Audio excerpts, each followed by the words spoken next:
ನಮಸ್ತೆ. ನನಗೆ ಮುನ್ಸಿಪಾಲಿಟಿ ಕಡೆಯಿಂದ 22/10/2024 ಒಂದು ಲೆಟರ್ ಬಂದಿದೆ. ಯಾವ ಲೆಟರ್ ಅಂದರೆ ರಾಜೇಶ್ ಕ್ಯಾಂಪ್ ಮುಂಚೆ ಬಂದು ಹೋರಾಟ ಮಾಡಿದ್ವಿ. ರಾಜೇಶ್ ಕ್ಯಾಂಪಲ್ಲಿ ಆಸ್ಕಾ ಸ್ಕೀಮಲ್ಲಿ ಮನೆಗಳಿದೆಯಲ್ಲ ಅದು ಡೆಮಾಲಿಷ್ ಮಾಡ್ತಾ ಇರೋನು. ಇಲ್ಲಿ 160 ಜನ family total family human rights ಕಮಿಷನ್ಗೆ ಬಂದು ಅಲ್ಲಿ ಕಂಪ್ಲೇಂಟ್ ಆಯಿತು. ಕಂಪ್ಲೇಂಟ್ ಆಗಿದ್ರೆ ಮುನ್ಸಿಪಾಲಿಟಿ ಕಮಿಷನ್ ಒಂದು ಲೆಟರ್ ಕಳಿಸ್ತಾರೆ ಮನೆಗೆ. ನನಗೆ ಇಲ್ಲಿ ಟೋಟಲ್ ಜನ ಬಂದಿರೋರೆಲ್ಲ ತಮಿಳ್ನಾಡು ಜನ ಹೇಳ್ತಾರೆ. ಇಲ್ಲಿ ಆ್ಯಕ್ಚುಲಿ ನನ್ನ ಹತ್ರ 160 ಆಧಾರ್ ಕಾರ್ಡ್ಗಳಲ್ಲಿದೆ. ಅವರವರು ಇರೋದೆಲ್ಲ ಇಲ್ಲಿರುವವರು ಜನವೇ. ನಮ್ಮ ಕಡೆಯಿಂದ ಕೊಟ್ಟಿರೋದೆಲ್ಲ ಬಂದು ಏನು ಹೇಳ್ತಾರೆ, ಇಲ್ಲಿಗಲ್ ಫಾಲ್ಸ್ ಕಂಪ್ಲೇಂಟಿಂಗ್ ಹೇಳ್ತಾರೆ ಕಮಿಷನರ್ ಅವರು, ಮುನ್ಸಿಪಾಲಿಟಿ ಕಮಿಷನರ್ ಅವರು. Karnataka state human rights commission ಚೇರ್ಪರ್ಸನ್ಗೆ ಹೇಳ್ತಾ ಇರ್ಬೋದು, ಸರ್ ಇಲ್ಲಿ ಕೊಟ್ಟಿರೋದು ಕಂಪ್ಲೇಂಟ್ ನಿಜ, ಇವ್ರು ಹೇಳ್ತಾ ಇರೋದು ಫಾಲ್ಸು. ಯಾಕಂದರೆ ನಾವು ಪ್ರೂವ್ ಮಾಡ್ತೀವಿ, ನಮ್ಮ ಹತ್ರ ಪಕ್ಕಾ ದಾಖಲಾತಿ ಇದೆ. ಇಲ್ಲಿ ಕೊಟ್ಟಿರೋದು ಕಂಪ್ಲೇಂಟ್ ಪಕ್ಕಾ ನಮ್ಮ ಹತ್ರ ದಾಖಲಾತಿ ಇದೆ. ನಾವೇನು ಸುಳ್ಳು ಮಾಹಿತಿಗಳು ತೊಗೊಂಡು ಬಂದು ಕೊಟ್ಟಿಲ್ಲ.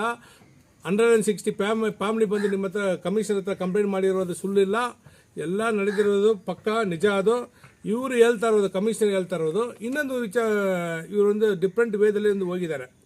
160 ಫಾರ್ಮ್ಗಳು ಕೊಟ್ಟಿದ್ದಾರೆ. ಇಲ್ಲಿ ಫಾರಮ್ ನಿಮ್ಗೆಲ್ಲ ನಾನು ಅಲಾಟ್ಮೆಂಟ್ ಮಾಡಿಬಿಡ್ತೀನಿ. ಇಲ್ಲಿ ಹ್ಯೂಮನ್ ರೈಟ್ಸ್ ಕಮಿಷನಲ್ಲಿ ಕೇಸ್ ಹಾಕಿರೋದು ಇನ್ನೂ ಸೆಟ್ರೇಟ್ ಆಗಿಲ್ಲ.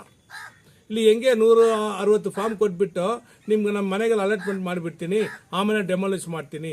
ಇದಕ್ಕೆ ಉತ್ತರ ಕೊಡಬೇಕು. ಯಾಕಂದರೆ ಇದುವೇ ನನ್ನ ಮೇಲೆ, ನಾನು ಕೊಟ್ಟಿರೋದು ಕಂಪ್ಲೇಂಟ್ ಸುಳ್ಳು ನೆಲೆದ ಮೇಲೆ ನಾನು 101% ಬಿಡಲ್ಲ. ಇದ್ರ ಮೇಲೆ ಕಮಿಷನ್ ಹೋಗ್ಬಿಟ್ಟು ಕಮಿಷನ್ ಕಡೆಯಿಂದ ನಾನು ಸ್ಟೇ ತೊಗೊಂಡು ಬರ್ತೀನಿ. ಯಾಕಂದರೆ ಟೋಟಲ್ ದಾಖಲಾತಿ ಇಲ್ಲಿಂದ ತಗೊಂಡು ಹೋಗ್ತಾ ಇದ್ದೀನಿ. ತಗೊಂಡು ಹೋಗ್ಬಿಟ್ಟು ಕೊಟ್ಬಿಟ್ಟು ನನ್ನ ಕಡೆಯಿಂದ ಸ್ಟೇ ಮಾಡಿಸ್ತೀನಿ. ನೆಕ್ಸ್ಟು ಇಲ್ಲಿರುವವರು ಮಾತಾಡ್ತಾರೆ.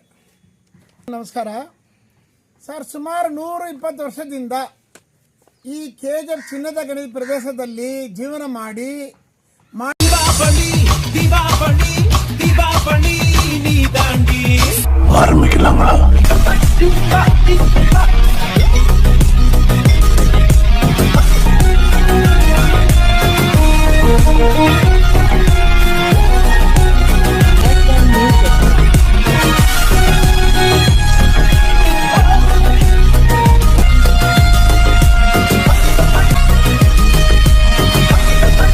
தரம் என்றும் நிரந்தரம், தரம் என்றும் நிரந்தரம், தரம் என்றும் நிரந்தரம். வாங்க.